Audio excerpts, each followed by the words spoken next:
चलिए very very evening बाबू लोग, कैसे हैं आप लोग? सब लोग ठीक हैं? सब लोग ठीक हैं? तिलकेश्वर नाथ मिश्रा, अरविंद कुमार दुबे, मोनू कुमार, संजीव कुमार, प्रशांत शाह, प्रभात शाह, दीपक जी, सब लोग ठीक है, बहुत अच्छी बात है। चलिए स्टार्ट किया जाए। हम लोग दिल्ली सल्तनत की चर्चा स्ट्रक्चर कर लिए थे, पूरा का पूरा दिल्ली सल्तनत की चर्चा कर लिए थे। दिल्ली सल्तनत से क्वेश्चन आया था बाजार व्यवस्था, दिल्ली सल्तनत से क्वेश्चन आया था बाजार व्यवस्था में। अब बाजार व्यवस्था अलाउद्दीन खिलजी के बारे में बता दिए थे, बाजार व्यवस्था अलाउद्दीन खिलजी के बारे में। अब देखो क्वेश्चन पूछ रहा है कि पिछले क्लास में हम लोग चर्चा कर लिए थे किस वंश के बाद किस वंश का उद्भव हुआ था, किस वंश के बाद किस वंश का उदय हुआ। तो 5 वंश गुलाब खिलातो सूंघ लो, गुलाब खिलातो सूंघ लो की चर्चा किए थे। गुलाम वंश, खिलजी वंश, तुगलक वंश, सैयद वंश और लोधी वंश। क्लियर? चलो बहुत अच्छी बात है। अब देखो एक एक वंश की चर्चा करते हैं। गुलाम वंश में 3 वंश हुआ, एक दास वंश, एक शमसी वंश, एक बलमनी वंश। दास वंश जिसे कुतुबी वंश कहा गया, ऐबक ने स्टार्ट किया था। कुतुबी वंश, शमसी वंश इल्तुतमिश के द्वारा प्रारंभ किया गया था और बलबनी वंश की शुरुआत बलबन के द्वारा किया गया। क्लियर? आइए अब देखो बाबू, कृष्णा लाल जी, गुड्डू लाल जी, बहुत अच्छा बात है। जहानाबाद नरेश, गुड्डू लाल जी तहलका मचा दिया तू भी, 75+ पता चला है, बहुत अच्छी बात है। तो अब ध्यान से सुनिए, एक एक स्टेप लेते हैं। अब आज का पहला वंश हम लोग गुलाम वंश की देख लेते हैं।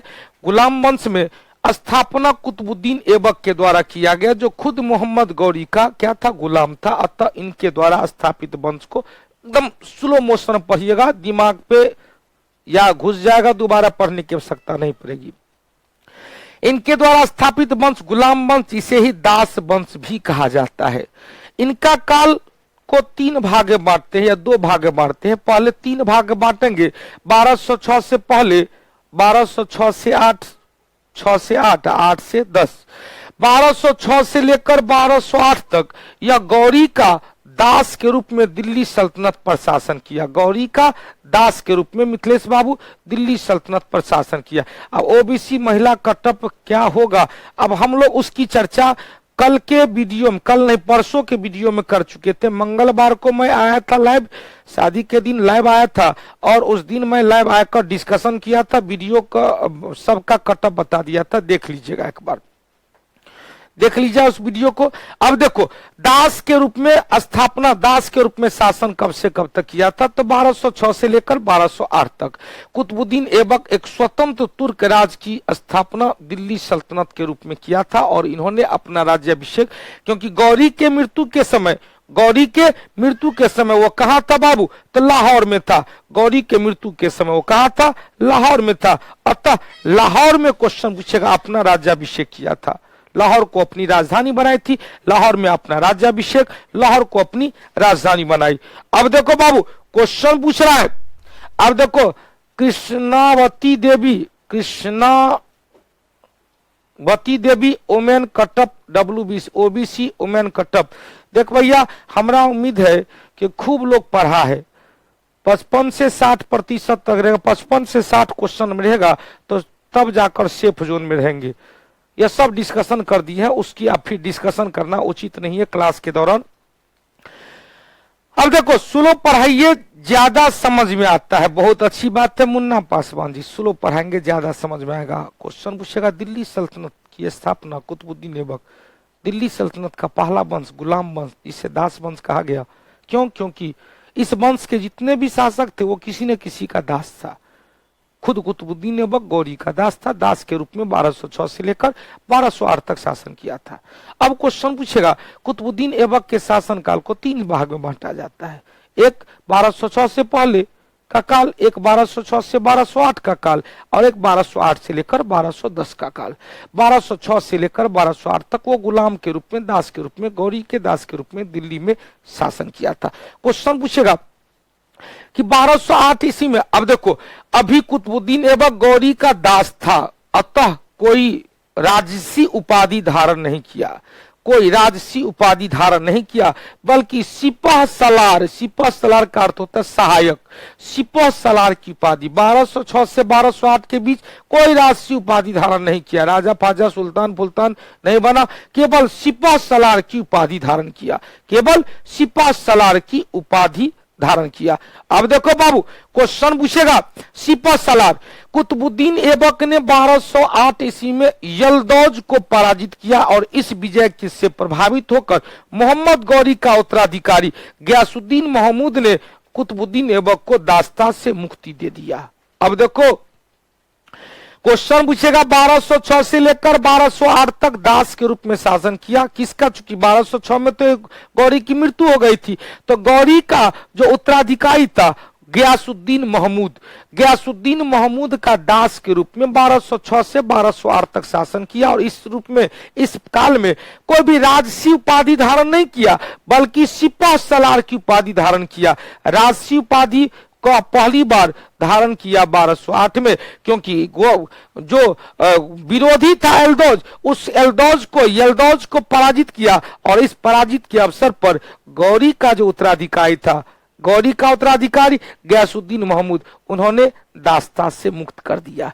तो 1208 से लेकर 1210 तक दास्ता से मुक्त भरा शासन रहा। अब देखो बाबू क्वेश्चन पूछेगा, दास्ता से मुक्ति प्रदान किया 1208 से लेकर 1210 तक ऐबक एक स्वतंत्र शासक के रूप में शासन किया और वह क्या था, एक तुर्क था। वह क्या था बाबू, एक तुर्क था, ध्यान सुना, एक तुर्क था और एक तुर्क दीपक जी ध्यान सुने, एक तुर्क, गौरी क्या था, तुर्क था, मोहम्मद बिन कासिम क्या था, अरब का था, गजनबी क्या था, तुर्क था, और तुर्क का गुलाम भी क्या था, तुर्क था। इन्होंने तुर्क साम्राज्य की, तुर्क वंश की स्थापना किया। क्वेश्चन पूछेगा, ऐबक का तुर्की भाषा में अर्थ होता है चंद्रमा का देवता। एक बार क्वेश्चन पूछा हुआ है कि ऐबक का अर्थ क्या होता है, चंद्रमा का देवता। ऐबक का अर्थ क्या होता है, चंद्रमा का देवता। ऐबक का अर्थ क्या होता है, चंद्रमा का देवता। ऐबक ने गुलाम वंश में एक शाखा के रूप में कुतबी वंश की स्थापना किया, जो 1211 ईस्वी तक रहा। 1206 से लेकर 1211 ईस्वी तक कुतबी वंश, कब से कब तक, 1206 से लेकर 1211 तक कुतबी वंश। क्योंकि 1211 में आराम शाह को इल्तुतमिश हटा करके दिल्ली सल्तनत के तख्त पर बैठा और 1211 से लेकर 1240 तक शमसी वंश की स्थापना, शमसी वंश की स्थापना किसने किया, इल्तुतमिश के द्वारा। अब देखो क्वेश्चन पूछता है, इन्होंने अपना राज्याभिषेक कहां करवाया था, लाहौर में अपना राज्याभिषेक करवाया और अपनी राजधानी भी लाहौर को बनाया। क्वेश्चन पूछेगा कि कुतुबुद्दीन ऐबक को कुरान खां भी कहा जाता था, क्यों भाई, पूरा का पुराना मुस्लिम धर्म का पवित्र ग्रंथ कुरान शरीफ ही याद था। तो कुरान शरीफ याद होने के कारण इन्हें कुरान खां की उपाधि दिया गया। क्या होगा भाई, ऐबक को पूरा कुरान याद था तो कुरान खां भी कहा गया। दानी प्रवृत्ति के कारण, ध्यान से सुनिएगा, दान खूब करता था, हाथियों को दान करता था, तो हाथी को कहा गया पील, तो हाथी का दान पील बख्श, लाखों में दान करता था तो इसे लाख बख्श कहा गया। दोनों क्वेश्चन पूछेगा कि लाख बख्श, लाखों में दान करता था, हाथी को भी दान देता, हाथी दान करता था। देख रहे दीपक, मुकेश कुमार देखो वीडियो रुका हुआ है, नहीं बाबू आपका नेटवर्क खराब है। हाथियों का दान देने के कारण उसे पील बख्श, लाखों में दान देने के कारण उसे लाख बख्श कहा गया। हसन निजामी इनके दरबार में रहते थे, जिनके प्रमुख पुस्तक था ताजुल मासीर, खूब पूछता है। ताजुल मासीर के लेखक हसन निजामी, ताजुल मासीर के लेखक हसन निजामी, ताजुल मासीर के लेखक हसन निजामी, जो किसके दरबार में, ऐबक के दरबार में रहते थे। खुशबू भगत, उसे लाख बख्श भी कहा जाता है, बिल्कुल सही है, लाख बख्श, लाखों में दान करता था, लाख बख्श, हाथियों को दान करता था, पील बख्श कहा गया। मिनहाजुल सिराज सॉरी हसन निजामी ने ताजुल मासिर नामक पुस्तक की रचना किया। इसके अतिरिक्त मिनहाजुल सिराज भी विद्वान रहते थे जिन्हें तबकाते नासिम की पुस्तक की रचना किया। क्वेश्चन पूछेगा ताजुल मासिर के लेखक कौन थे, तो ताजुल मासिर के लेखक कौन थे बाबू, हसन निजामी। ताजुल मासिर के लेखक हसन निजामी, ताजुल मासिर के लेखक हसन निजामी। फिर क्वेश्चन पूछेगा तबकाते नासिरी के लेखक मिनहाज उस सिराज, तबकाते नासिरी, तबकाते नासिरी कौन होगा भाई, मिनहाज उस सिराज। मिनहाज उस सिराज जो तबकाते नासिरी के लेखक थे, उन्होंने कुतुबुद्दीन ऐबक की तुलना हातिम द्वितीय से किया। कुतुबुद्दीन ऐबक को हातिम द्वितीय की उपाधि, मिनहाज उस सिराज जिन्होंने कौन सी पुस्तक लिखा, तबकाते नासिरी, तबकाते नासिरी। कुतुबुद्दीन ऐबक के गुरु कौन थे भाई, बख्तियार काकी। अब बख्तियार काकी का गुरु कौन था भैया, निजामुद्दीन चिश्ती, मोइनुद्दीन चिश्ती। मोइनुद्दीन चिश्ती के दूगो चेला थे, एगो बख्तियार काकी एगो कुतुबुद्दीन सॉरी बख्तियार काकी। अब बख्तियार काकी के दूगो चेला थे, एगो कुतुबुद्दीन ऐबक एगो बाबा फरीद। अब बाबा फरीद के चेला थे दूगो, एगो निजामुद्दीन औलिया एगो अमीर खुसरो। अमीर खुसरो दिल्ली सल्तनत के 8 सुल्तान के राज दरबार को सुशोभित किए थे, सब बताएंगे। अब क्वेश्चन पूछ रहा है कि कुतुबुद्दीन ऐबक ने दिल्ली में अपने गुरु बख्तियार काकी की स्मृति में कुतुब मीनार का नींव रखा, किंतु निर्माण कार्य पूरा करने से पहले ही ऐबक की मृत्यु हो गई। अतः कुतुब मीनार का निर्माण पूरा करने का श्रेय इल्तुतमिश को दिया जाता है। देख भैया, अब देखो इस कुतुब मीनार से संबंधित कई शासक है, चुपचाप सुनिएगा। कुतुब मीनार जिसकी ऊंचाई कितना है भाई, 72.5 मीटर है। कितना मंजिला वर्तमान में है, वर्तमान में यह 7 मंजिला है। सुनिएगा, ऐबक ने कुतुब मीनार का नींव रखा किस रूप में बाबू, अजान देने के लिए, अजान देने के लिए, नमाज के लिए, नमाज की घोषणा। नमाज का समय हो गया है, पहले नमाज के समय की घोषणा करने के लिए एक बहुत बड़े ऊंचाई पर मीनार पर चढ़कर मुस्लिम काजी धर्मगुरु अल्लाह अकबर, अल्लाह अकबर, अल्लाह अकबर मतलब इस तरह से वो 3 बार बोलते थे, ताकि नमाजी सब जो है वो नमाजी सब अपना अपना समय देख ले और अपने घर में या मस्जिद में आकर नमाज अदा करे। अब तो चेंज हो गया है, अब तो मस्जिद के ऊपरी मीनार पर रेडियो बंधा होता है। काजी गर्भगृह में ही मैक में अल्लाह अकबर करते हैं, ताकि नमाजियों को पता चल जाए कि समय हो चुका है, अब नमाज अदा करना है। क्लियर। अब देखो बाबू ध्यान से सुनिएगा, ऐबक ने कुतुब मीनार का नींव अजान देने के लिए, नमाज देने के लिए किया था, लेकिन पूरा नहीं कर पाया। निर्माण पूरा करने का श्रेय, निर्माण पूर्ण का श्रेय किसे दिया जाता है, इल्तुतमिश को दिया जाता है। अब इल्तुतमिश ने इसको 5 मंजिला बनाया, 5 मंजिल बनाया, 5 मंजिल, 5वीं मंजिल तक बनाया। लेकिन मोहम्मद बिन तुगलक के काल में, ध्यान सुनिएगा गुड्डूलाल जी 75 प्लस, बहुत अच्छी बात है। अब क्वेश्चन पूछेगा 5वीं मंजिल मोहम्मद बिन तुगलक के काल में ठनका गिर गया, वज्रपात हो गया, जिसके कारण वो ध्वस्त हो गया। किसके कारण भाई, मोहम्मद बिन तुगलक के काल में, एमबीटी के काल में वज्रपात के कारण 5वीं मंजिल ध्वस्त हो गया।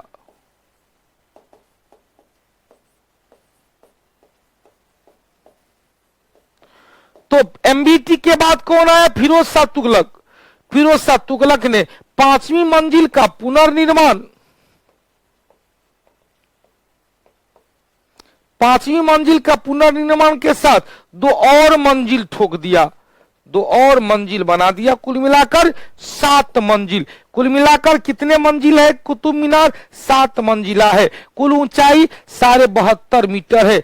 दिल्ली में मेहरौली में जो आयरन पिलर है, लौ स्तंभ है, वहीं पर कुब्बत उल इस्लाम मस्जिद है, वहीं पर पहला मदरसा है, वहीं पर पहला मकबरा है, वहीं पर अलाई दरवाजा है जिसका निर्माण कुब्बत उल इस्लाम मस्जिद के प्रवेश द्वार के रूप में अलाउद्दीन खिलजी के द्वारा करवाया गया था। क्लियर? अब देखो लिखा होगा, ध्यान से सुनिएगा। कुतुब मीनार का नींव किसने रखा? ऐबक के द्वारा रखा गया। कुतुब मीनार निर्माण का श्रेय किसे दिया जाता है? इल्तुतमिश को दिया जाता है। फिर क्वेश्चन पूछेगा, कुतुब मीनार के संबंध में कितने शासक हैं? तो कहेंगे मोहम्मद बिन तुगलक के काल में क्षतिग्रस्त हो गया तूफान के कारण, कुछ भाग क्षतिग्रस्त हो गया जिसका मरम्मत फिरोज शाह तुगलक के द्वारा करवाया गया। और डेंटिंग पेंटिंग का काम सिकंदर लोदी के द्वारा भी करवाया गया। इसका प्रयोग नमाज अदा करने के लिए किया गया था। कुल लंबाई कुल ऊंचाई कितना होगा भाई? 72.5 मीटर ऊंचा है। 7 मंजिला। वर्तमान में कितने मंजिला है? 7 मंजिला। वर्तमान में यह कितने मंजिल है? वर्तमान में 7 मंजिल है। 7 मंजिला यह टावर है।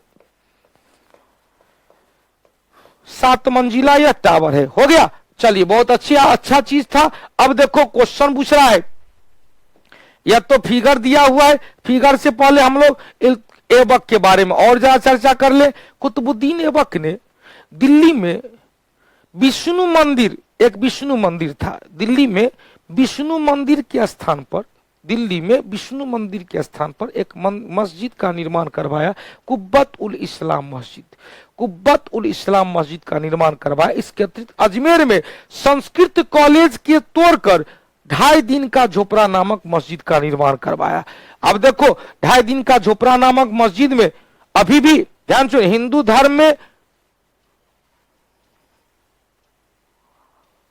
रितु जी, हिंदू धर्म में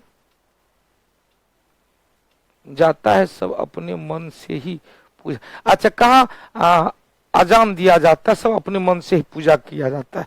चलो, बहुत अच्छी बात, धर्म की यहां बात नहीं। तो क्वेश्चन पूछेगा, ध्यान से सुनिएगा। क्वेश्चन पूछेगा कि कुतुबुद्दीन ऐबक कितने निर्माण कार्य करवाए? तो मुख्य रूप से 3। पहला नींव रखा कुतुबुद्दीन ऐबक ने अपने गुरु बख्तियार काकी की स्मृति में।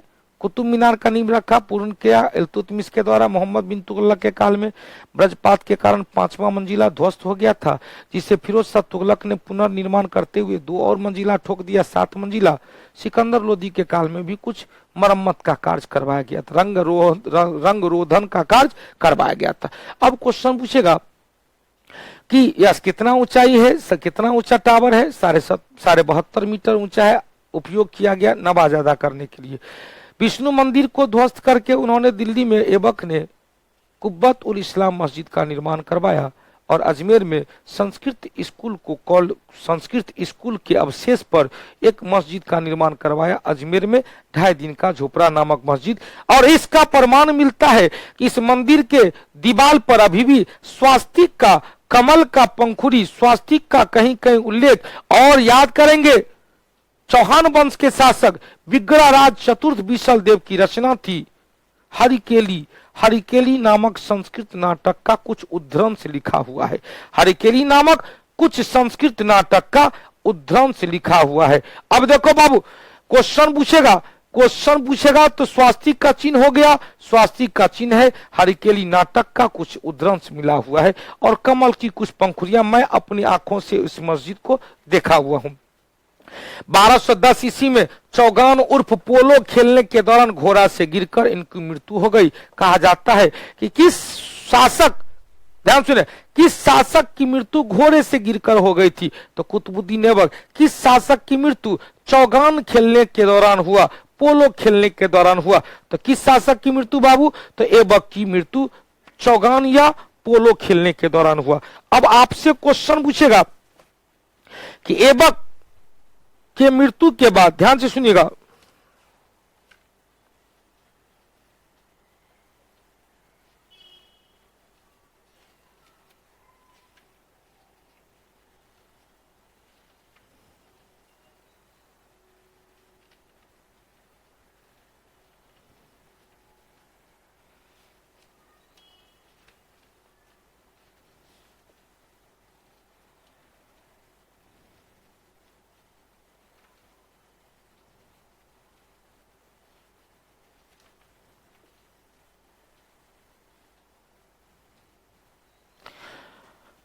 अब आपसे एगो विविध वाला में क्वेश्चन पूछेगा, ध्यान से सुनिएगा, आपसे एगो विविध वाला में क्वेश्चन पूछेगा तो बहुत ही अच्छा लगेगा। क्वेश्चन पूछेगा,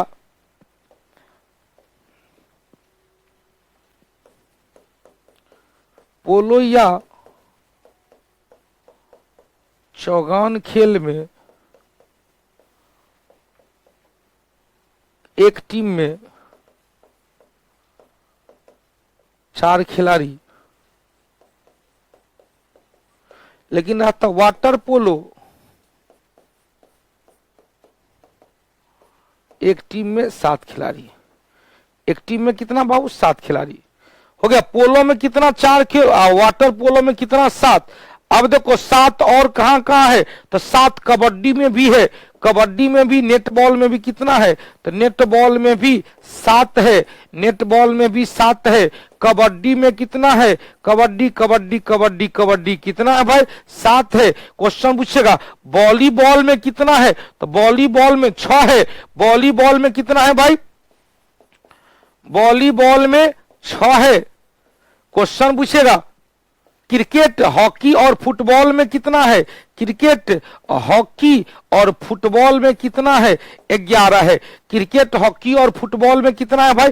11 है। क्वेश्चन पूछेगा सबसे ज्यादा किसमें है? तो सबसे ज्यादा रग्बी फुटबॉल में है। रग्बी फुटबॉल में कितना है भाई? रग्बी फुटबॉल में 15 है। रग्बी फुटबॉल में कितना है भाई? 15 है। क्वेश्चन पूछेगा रग्बी फुटबॉल में 15। खो खो, तो खो खो में दोनों तरफ में 9 खिलाड़ी रहता है। बेसबॉल में 9 खिलाड़ी रहता है। तो खो खो में कितना? तो खो खो में बेसबॉल में, बेसबॉल प्लस खो खो में 9 खिलाड़ी रहता है। 9 दूनी 18 हो गया। तो यह विविध वाला टॉपिक था। विविध वाला टॉपिक में एक साथ फिर से एक बार ले ले, नेटबॉल, कबड्डी और वाटर पोलो में 7-7, नेटबॉल, कबड्डी, वाटर पोलो में 7-7, वाटर पोलो में 7-7, वॉलीबॉल में 6, पोलो में 4, बेसबॉल खो खो में 9-9, क्रिकेट, हॉकी और फुटबॉल में 11-11 और रग्बी फुटबॉल में सबसे ज्यादा 15 होता है। रग्बी फुटबॉल में 15 होता। हो गया। रग्बी फुटबॉल में 15, खो खो में 9, वॉलीबॉल में 6, वाटर पोलो, नेटबॉल, कबड्डी में 7-7 होता है। आगे बढ़ते हैं। तो यही पोलो खेल रहा था, यही चौगान खेल रहा था कुतुबुद्दीन ऐबक। चौगान या पोलो खेलने के दौरान घोड़ा से गिरकर कुतुबुद्दीन ऐबक की मृत्यु हो गई। अब ऐबक की मृत्यु हो गई तो ऐसा माना जाता है कि ऐबक के काल में इतना सामंतवादी शासन था कि सब लोग बराबर थे, ऊंच नीच, अमीर गरीब, किसी का कोई भेदभाव नहीं था। कहा जाता है एक एक घाट पर शेर और बकरी दोनों पानी पी रहा था। समझ सकते हैं, शेर को जंगल का राजा कहा जाता है और बकरी का शिकार, बकरी का मांस शेर को बहुत प्यारा है। तो इतना समानता था कि राजा भी उसी घाट का पानी पीता था और रंग भी, गरीब भी उसी घाट का पानी पीता था। किसके काल में बाबू? जल्दी बताओ, किसके काल में? तो कुतुबुद्दीन ऐबक के काल में। अब कुतुबुद्दीन ऐबक के मृत्यु के बाद अगला शासक बना आराम शाह।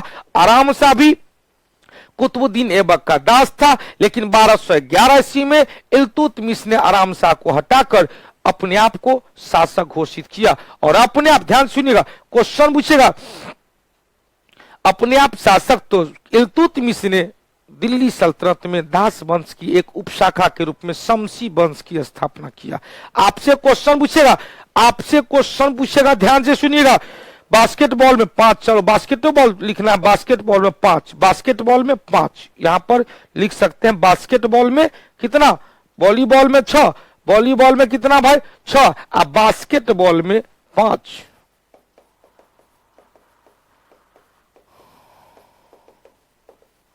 बास्केटबॉल में 5 हो गया। प्रताप जी, रोशन बाबू, सब लोग क्लियर। अब देखो क्वेश्चन पूछेगा, हमने आपको बताया था कि गुलाम वंश की 3 उपशाखा थी, गुलाम या दास वंश, जिनका शासनकाल 1206 से लेकर 1290 तक रहा। 3 शाखा था। पहला कुतुबी वंश, दूसरा शमसी या इलबरी वंश,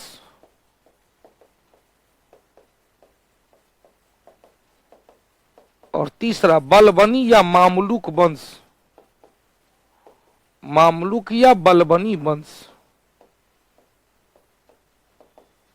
शासनकाल बता दिए थे 1206 से लेकर 1211 तक, 1211 से लेकर 1240 तक, 1200 इसको 40 नहीं करेंगे 66 कर देंगे, 1266 तक, 1266 से लेकर 1290 तक हो गया। यह तीनों वंश क्लियर हो गया बाबू। दिल्ली सल्तनत का कौन सा शासक शासन काल में सबसे ज्यादा रहा भैया? किस शासन का? तो मोहम्मद बिन तुगलक का। चलिए चर्चा करेंगे। क्वेश्चन पूछेगा, ध्यान से सुनिएगा। इल्तुतमिश का शासनकाल 1211 से लेकर 1200, इसमें इल्तुतमिश का 1211 से लेकर 1236 तक, इल्तुतमिश रजिया सुल्तान 1236 से लेकर 1240, बहराम शाह 40 से 42, अलाउद्दीन महमूद शाह 1242 से 1246, नासरुद्दीन महमूद 1246 से 1266, बलबन 1266 से 1288 और कैकुबाद एवं ट्यूमर्स 1288 से 1290 हो गया। चलिए, बहुत अच्छी क्वेश्चन था। अब देखो बाबू ध्यान से सुनना, क्वेश्चन पूछेगा इल्तुतमिश दिल्ली सल्तनत का। इल्तुतमिश दिल्ली सल्तनत का पहला शासक था जिसने सुल्तान की उपाधि को धारण किया। जिसने क्या किया भाई? सुल्तान की उपाधि को धारण किया। देख लेते हैं 1210 में 1210 को काट करके 1211 कर देंगे। 1200 वंश नहीं राज्य होगा सर, बहुत अच्छी बात। राज मतलब राज उपशाखा, उपशाखा खुशबू जी। अब देखो 11 से 36 तक होगा, एक बार देख लीजिएगा। 12 से 12 तक नहीं होगा बाबू, वो तो इल्तुतमिश ही ना। इल्तुतमिश का उत्तराधिकारी रहा रजिया सुल्तान, फिर बहराम शाह, फिर रहा अलाउद्दीन मसूद शाह, फिर रहा अलाउद्दीन मसूद शाह के बाद नासरुद्दीन महमूद। अब बलबन ने बलबनी वंश या मामलुक वंश की स्थापना 1266 तक किया। तो 1211 से लेकर 1266 तक, 1211 से लेकर 1266 तक हो गया। अब देखो बाबू गुड्डू लाल जी, हमने बताया 1236 से लेकर 1211 से लेकर 1236 तक तो केवल इल्तुतमिश का काल था। इल्तुतमिश का उत्तराधिकारी भी ढेर सारा था, रजिया सुल्तान, या जिसे रजिया के बाद बहराम शाह, अलाउद्दीन मसूद शाह, नासरुद्दीन महमूद, इतना तक 1266 तक उन्हीं का उत्तराधिकारी काम किया। अब देखो यह कुतुबुद्दीन ऐबक का गुलाम था, असा इसे दासों का दास कहा गया, जिसे बाद में ऐबक ने अपना दामाद बना लिया। शासक बनने से पूर्व ऐबक इल्तुतमिश को बदायूं का प्रशासक, बदायूं का सूबेदार, बड़ी क्वेश्चन पूछता है। जिस तरह से मौर्य काल में बताए थे कि अकबर शासक बनने से पूर्व कहां का गवर्नर था? तो तक्षशिला का गवर्नर था। उसी तरह से इल्तुतमिश गवर्नर बनने, शासक बनने से पहले कहां का गवर्नर था? बदायूं का गवर्नर था। कहां का गवर्नर? बदायूं का गवर्नर था। इल्तुतमिश के द्वारा इनके वंश को क्या कहेंगे? शमसी या इलबरी वंश कहा गया, जिसका काल 1211 से लेकर 1260 तक रहा। इल्तुतमिश को दिल्ली सल्तनत का वास्तविक संस्थापक कहा जाता है। क्यों कहा जाता है बाबू? आज नेटवर्क दिक्कत कर रहा है बहुत ज्यादा बाबू, मेरे पास बिल्कुल सही है। जब दिक्कत होता है तो मैं खुद देख लेता हूं, लेकिन बहुत ही मस्त यहाँ चल रहा है और केवल एक दो व्यक्ति को ही दिक्कत है, तो आपका लोकल नेटवर्क होगा। मोबाइल को थोड़ा ऑफ कर लेंगे फिर ऑन करके क्लास लेंगे, तो बार बार ऑन ऑफ करने से बच जाइएगा, बार बार टेंशन से बच जाइएगा। अब देखो बाबू क्वेश्चन पूछेगा, दिल्ली सल्तनत का वास्तविक संस्थापक कहा जाता है क्योंकि अपने शासनकाल के दौरान सभी विरोधियों को पराजित करके प्रशासनिक और राजनीतिक सुधार किया। विरोधियों को पराजित किया और प्रशासनिक एवं राजनीतिक शुरुआत किया। अब एक बाबू क्वेश्चन पूछ रहे, मुकेश चौधरी जी क्वेश्चन पूछ रहे कि गुरुजी अशोक के गुरु कौन थे? खल्लाटक की प्रेरणा से 99 भाई की हत्या किया। अशोक के शिक्षक कौन थे? अशोक के किसके प्रभाव में आकर? अपना भतीजवा निग्रोध के प्रभाव में आकर बौद्ध धर्म को स्वीकार किया, जबकि अशोक को बौद्ध धर्म में शिक्षा दिया उपगुप्त। अशोक को बौद्ध धर्म में शिक्षा कौन दिया? उपगुप्त। अशोक किसकी सहायता से शासक बना था? तो खल्लाटक की मदद से शासक बना था। अब देखो बाबू, हाँ 1200 11 से 1236 इल्तुतमिश का शासनकाल है। ध्यान से सुनिएगा, क्वेश्चन भी देखेंगे। अपने शासनकाल के दौरान सभी विरोधियों को पराजित कर दिया और प्रशासनिक एवं राजनीतिक सुधार किए। हमने कहा था बाबू ध्यान से सुनना, क्वेश्चन पूछेगा तराइन का पहला युद्ध 1191 में, तराइन का दूसरा युद्ध 1192 में, तराइन का तीसरा युद्ध 1215 ईस्वी में, जिसमें यल्दौज, एल्दौज को ही कहेंगे यल्दौज, जिसे कुतुबुद्दीन ऐबक भी पराजित किया था। यल्दौज को ही एल्दौज कहा गया, कुतुबुद्दीन ऐबक पराजित किया था और गयासुद्दीन महमूद जो गौरी का उत्तराधिकारी था, दास्ता से मुक्ति दिया था। क्लियर। अब देखो फिर वह विद्रोह किया और विद्रोह में अंतिम रूप से 1215 में तराइन के तीसरे युद्ध में एल्दौज को पराजित किया, एल्दौज को पराजित किया। इल्तुतमिश के काल में जलालुद्दीन मांगबरनी का पीछा करते करते, देखो भैया जलालुद्दीन मांगबरनी एक मध्य एशिया का शासक था, इसका पीछा करते करते करते मंगोल आक्रमणकारी चंगेज खान दिल्ली की सल्तनत की सीमा तक पहुंच गया था, सिंध पंजाब तक पहुंच गया था। जलालुद्दीन मांगबरनी मंगोल चंगेज खान का पीछा छुड़वाने के लिए उसके डर से भागकर इल्तुतमिश के शरण में आया। जब इल्तुतमिश को पता चला कि भैया एकरा पीछे कोई लगल है, के लगल है, तो वही चंगेज खान लगल है, मंगोल लगा हुआ है, तो जलालुद्दीन मांगबरनी को दिल्ली की सल्तनत की सीमा से बाहर निकालकर मंगोल आक्रमणकारी चंगेज खान के आक्रमण से दिल्ली को सुरक्षित कर लिया। तो वहां पर राजनीतिक सूझबूझ का परिचय दिया। यदि जलालुद्दीन मांगबरनी को अपने पास रखता तो चंगेज खान का आक्रमण दिल्ली सल्तनत पर हो जाता, लेकिन राजनीतिक सूझबूझ का परिचय देते हुए इल्तुतमिश ने जलालुद्दीन मांगबरनी को दिल्ली की सीमा से बाहर खदेड़ दिया, जिससे मंगोल आक्रमणकारी चंगेज खान के आक्रमण से बच गया। क्लियर।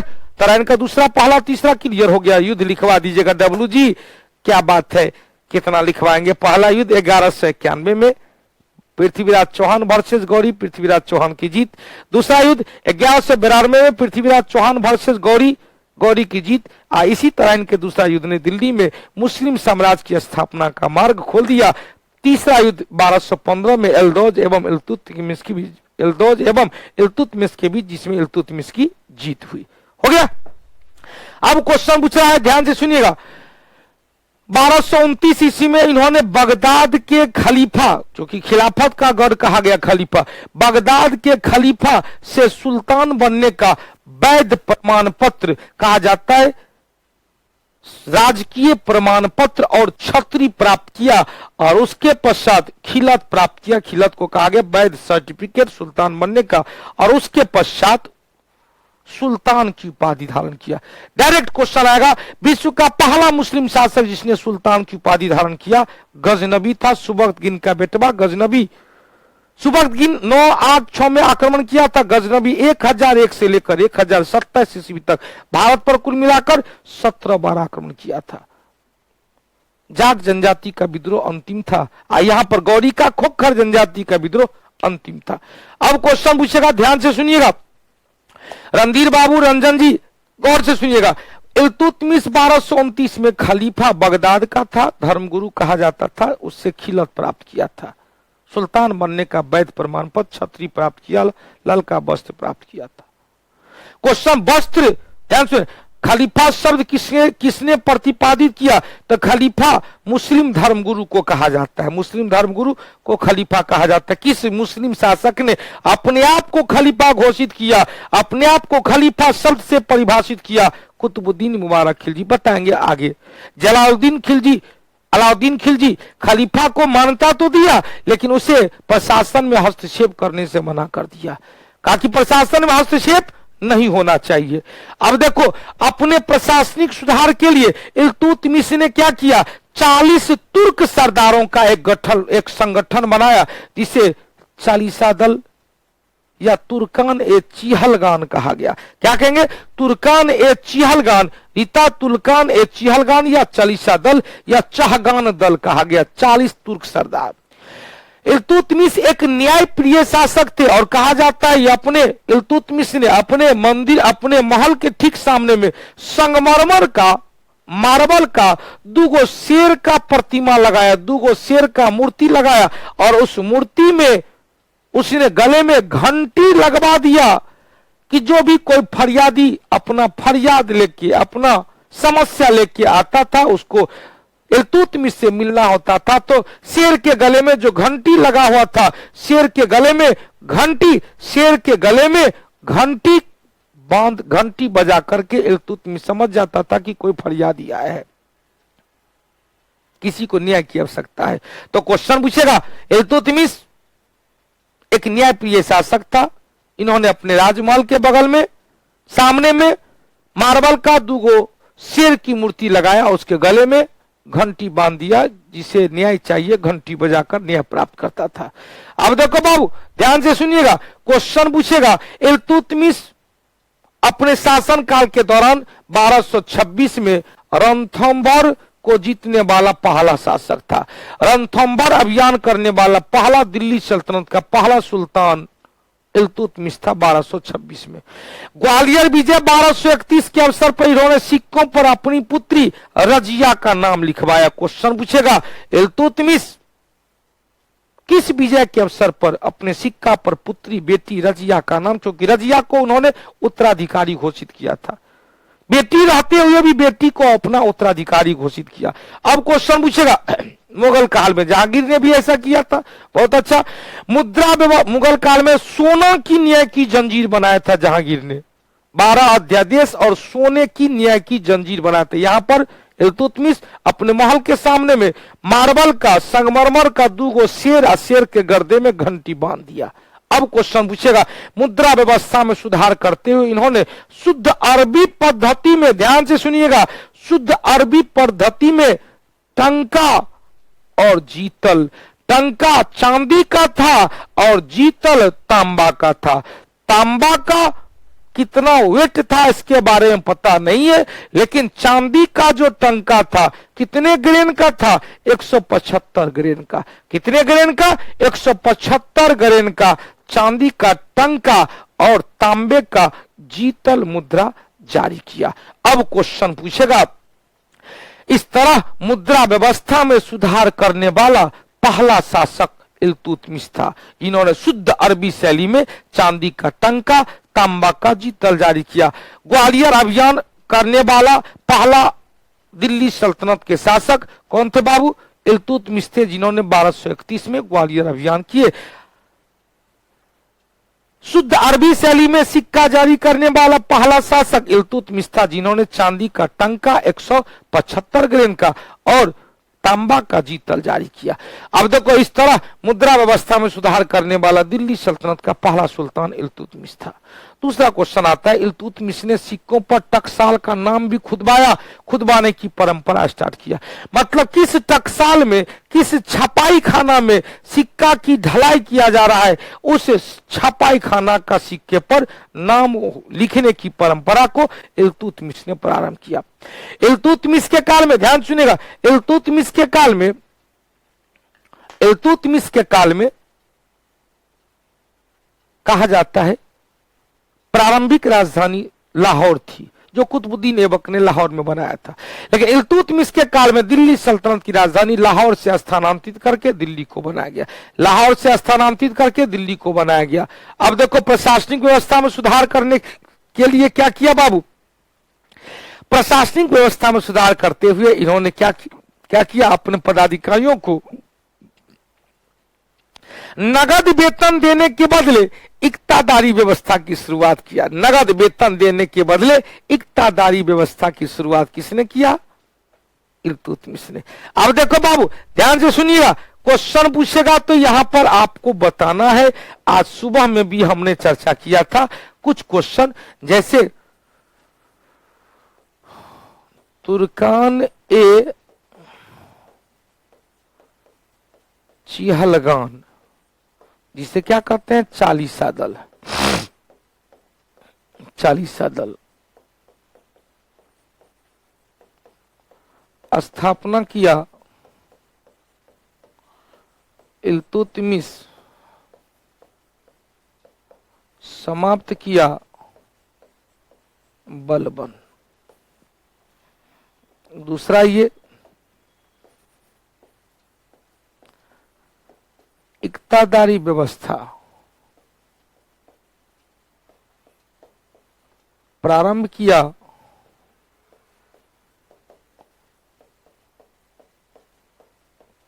इल्तुतमिश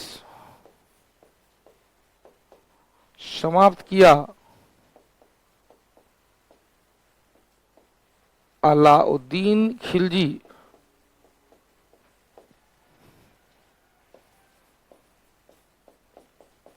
नवरोज त्योहार प्रारंभ किया बलबन समाप्त किया औरंगजेब।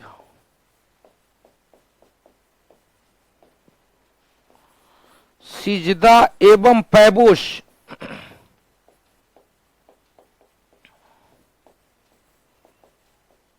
की परंपरा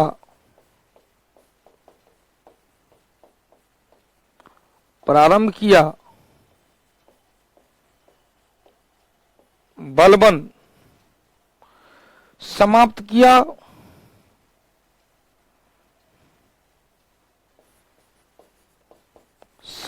किया शाहजहां।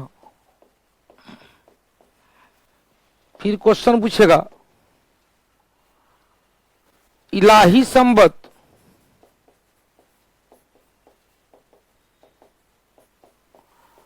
प्रारंभ किया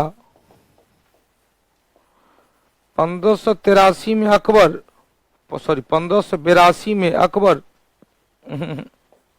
1583 में अकबर, समाप्त किया शाहजहां। इतना याद रखिएगा, काफी महत्वपूर्ण चीज है, बहुत ही उम्दा प्रकार का क्वेश्चन है, बहुत ही। लौ एवं रक्त की नीति शुरुआत किया था बलबन ने, दिल्ली सल्तनत का पहला सुल्तान जिसने लौ एवं रक्त की नीति को प्रारंभ किया था। हो गया, आगे बढ़ा जाए, एक बार फिर से ले ले। चालीसा दल की शुरुआत किसने किया था? तो चालीसा दल की शुरुआत किसने किया भाई? इल्तुतमिश। समाप्त कौन किया? बलबन। इक्तदारी व्यवस्था की शुरुआत कौन किया? इल्तुतमिश। समाप्त कौन किया?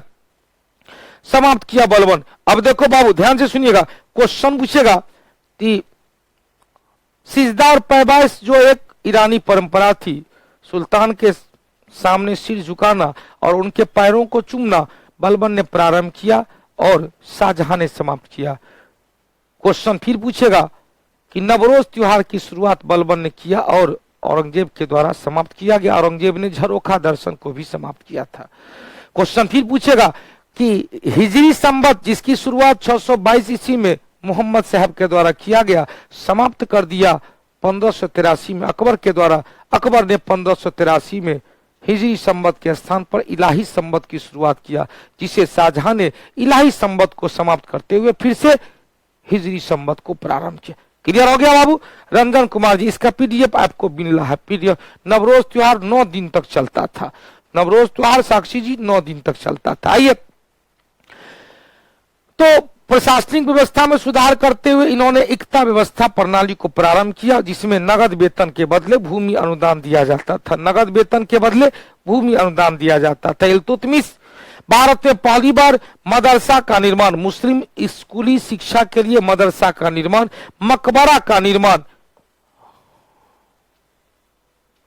ध्यान सुने, मकबरा का निर्माण करने का श्रेय इल्तुतमिश को दिया जाता है। दोनों का निर्माण इन्होंने कहां करवाया? दिल्ली में। वहीं पर बताए थे जहां पर कुब्बत उल इस्लाम मस्जिद है, जहां पर लौह स्तंभ लेख है चंद्रगुप्त विक्रमादित्य का, जहां पर अलाई दरवाजा है कुतुबुद्दीन ऐबक के द्वारा निर्माण नींव रखा गया, कुतुब मीनार है, वो सब एक के जगह, मदरसा मकबरा भी वही है। इल्तुतमिश ने अजमेर में भी एक मस्जिद का निर्माण करवाया। अजमेर में एक मस्जिद का नाम नहीं है, जामा मस्जिद बदायूनी का निर्माण करवाया। अपने शासनकाल के दौरान इन्होंने अपना उत्तराधिकारी किसे बनाया? रजिया को बनाया 1236 ईस्वी में। ध्यान सुनिएगा, जैसे दरभंगा में नवाह लगता है नवरोज, बहुत अच्छी बात है। श्याममय मंदिर के प्रांगण में नवरोज 9 दिन का पूजा पाठ होता है नवरोज।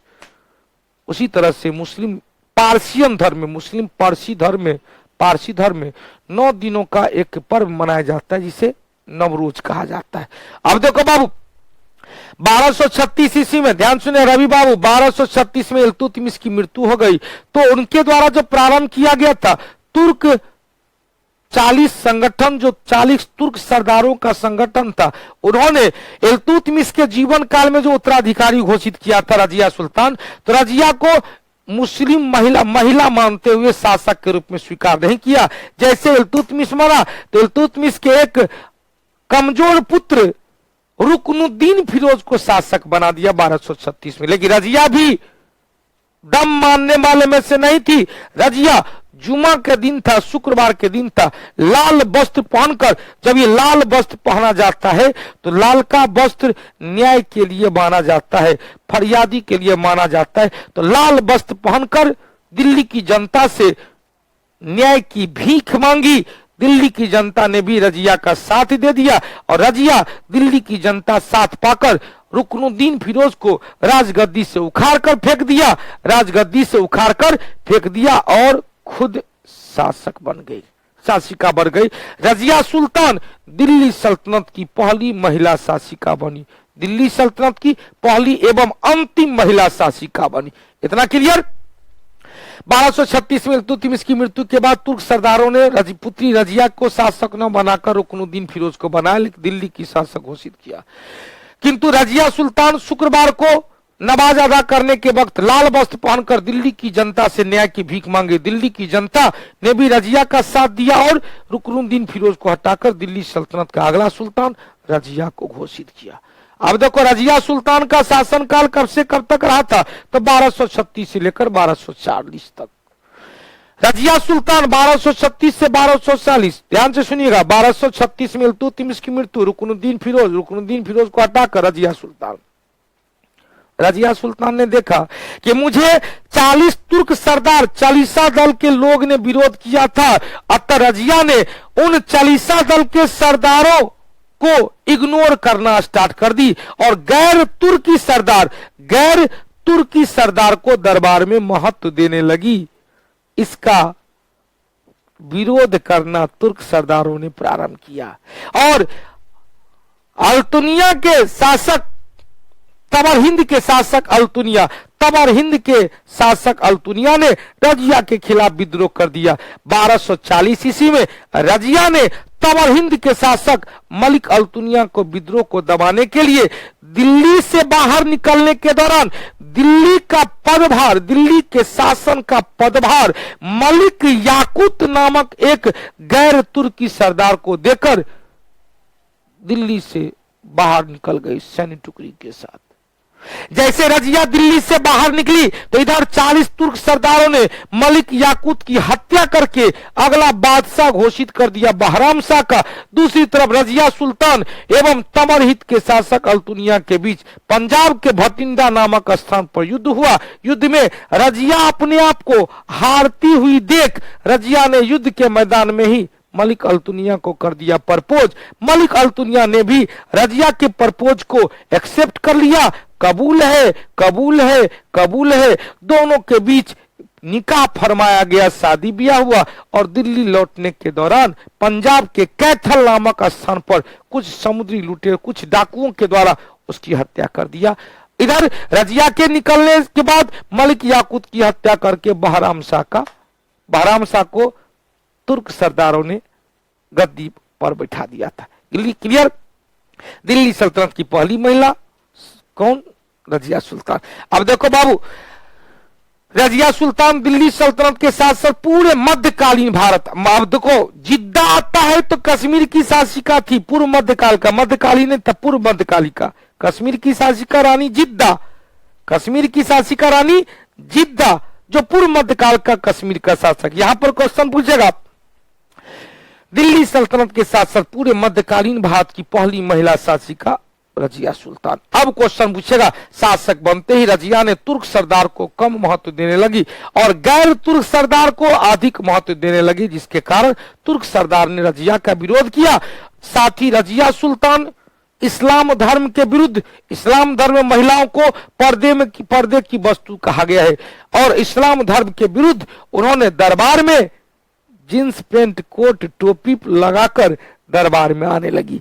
तो कहेंगे महिला होकर भी पुरुष के तरह कोट मतलब कुबा, टोपी मतलब कुलाह पहनकर दरबार में आने लगी। इसका तो कड़ा विरोध किया तुर्क सरदारों ने विरोध करने लगा। इन विरोध में सबसे महत्वपूर्ण तबर हिंद के शासक इक्तादार अल्तुनिया का विद्रोह था। इस अल्तुनिया के विद्रोह को दबाने के लिए 1240 में खुद अपने ही नेतृत्व में सेना लेकर दिल्ली से के प्रशासन को मलिक याकूत में सौंपती हुई दिल्ली से बाहर निकल गई।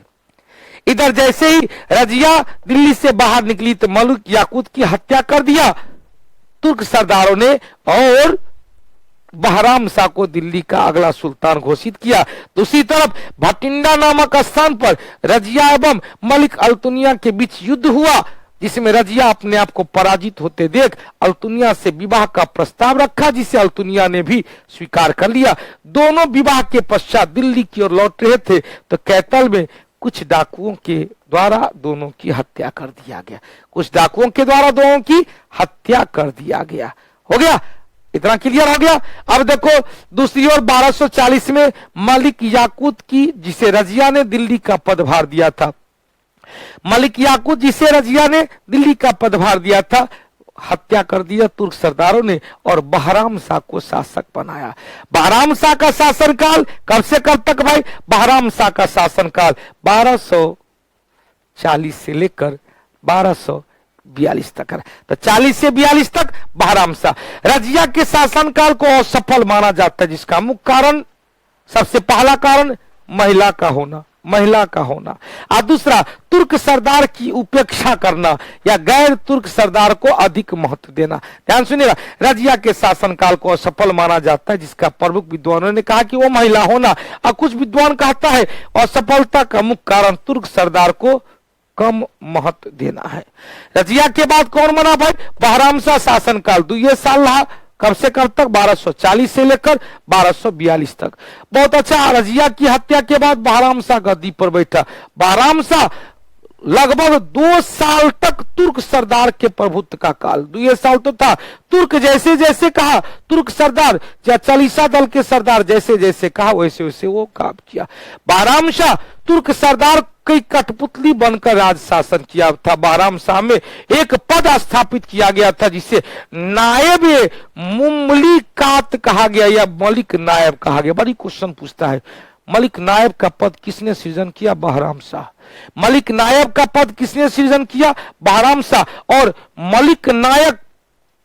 मलिक नायक के पद पर पहला इख्तियारुद्दीन को मलिक नायब बनाया गया। इख्तियारुद्दीन को 1240-41 में मंगोल आक्रमण ताहिर ने मुल्तान पर आक्रमण किया, लेकिन मुल्तान के गवर्नर कबीर खां ने उसे पराजित कर दिया। तो बहराम शाह के शासनकाल में मंगोल आक्रमण तो हुआ ताहिर के नेतृत्व में, लेकिन इस समय मुल्तान के शासक थे कबीर खां, मुल्तान के प्रशासक थे कबीर खां के द्वारा ताहिर को पराजित कर दिया। उसके बाद देखो बाबू, बहराम शाह का कठपुतली रहा। बहराम शाह के बाद अलाउद्दीन मसूद शाह 1242 से लेकर 1246 तक यह बहराम शाह का उत्तराधिकारी था। 4 साल तक शासन किया और इनके शासनकाल में भी दरबार में चालीसा दल का प्रभुत्व रहा, चालीसा दल का ही बोलबाला रहा। अलाउद्दीन मसूद शाह का शासनकाल 4 वर्ष का रहा। 4 वर्ष में 1246 में तुर्क सरदारों की समिति ने मसूद शाह को अपदस्थ करके नासरुद्दीन महमूद को गद्दी पर बैठा दिया। देख भैया, नासरुद्दीन महमूद 1246 से लेकर 1266 तक काम किया। 1246 से लेकर 1266 तक काम किया। अब देखो, इल्तुतमिश का सबसे बड़ा पुत्र था नासरुद्दीन महमूद। इल्तुतमिश का सबसे बड़ा पुत्र था नासरुद्दीन महमूद। आ रहा है शमसी वंश, आ रहा है 1266 तक बताए थे। शमसी वंश को ही इलबरी वंश कहा गया 1211 से 1266 तक। अब क्वेश्चन पूछेगा, नासरुद्दीन महमूद के समय बलबन की शक्ति का विस्तार हुआ। बलबन ने अपनी पुत्री का विवाह सुल्तान नासरुद्दीन महमूद से करवाकर और अपनी शक्ति में वृद्धि कर लिया कि भैया ससुर हम और तू दामाद, तो दोनों ससुर दामाद मिलकर राजपाट करेंगे। अब देखो क्वेश्चन पूछेगा, कहा जाता है नासरुद्दीन महमूद महल में रहता था और समस्त प्रशासकीय कार्य बलबन करता था। कहता था भैया कि अरे दामाद जी आप आ जाइए, ऐश कीजिए, हम आगे का काम भाल देख लेते हैं। और धीरे धीरे प्रशासनिक केंद्र बिंदु अपने हाथ में ले लिया।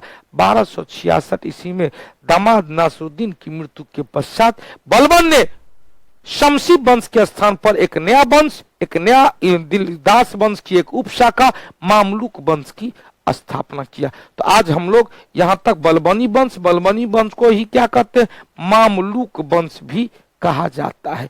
बलबनी वंश को क्या कहते हैं, मामलुक वंश भी कहा जाता है। तो कल हम लोग बलबन और फिर जलालुद्दीन खिलजी और अलाउद्दीन खिलजी, बलबन ने अपनी बेटी का भी विवाह कर दिया था नासरुद्दीन महमूद से, बिल्कुल सही है। तब तो दामाद को कहा कि आप रहिए दरबार में, हम देखते हैं बाहर का प्रशासनिक देखते हैं। तो ये था हम लोग का, आपकी जानकारी के लिए बता दे, बिहार दरोगा का पीटी का एक पूर्व निर्धारित तिथि है कब बाबू, 14 फरवरी को। तो 14 फरवरी को टारगेट रखते हुए एक बैच फिर से, जो लोग अभी भी बिहार दरोगा के मुख्य परीक्षा में नहीं जुड़ पाए हैं उनके लिए टारगेट बैच, जो रिकॉर्ड क्लास और लाइव क्लास दोनों मोड में चलेगा। जो क्लास हो चुकी है उसको रिकॉर्ड वीडियो के रूप में देख लेंगे, जो क्लास लाइव है जैसे Indian polity, biology, modern history, ये सब केमिस्ट्री, ये सब लाइव चल रहा है, तो लाइव भी देखने का प्रयास करेंगे। तो विशेष ऑफर दिए थे, 551 रुपया में बिहार दरोगा का पीटी का क्लास ज्वाइन कर सकते हैं। कल हम लोग रेलवे और परसों बिहार पुलिस के टारगेट बैच को अनाउंस करेंगे पूरे टीम के साथ। इस वीडियो को पुनः देख लीजिएगा, बहुत अच्छी बात है, बड़ी मजेदार आज का क्लास था, बहुत ही मजेदार क्लास रहा, बहुत अच्छी बात है। फिर मिलते हैं टेस्ट डिस्कशन में 7:40-45 में। धन्यवाद।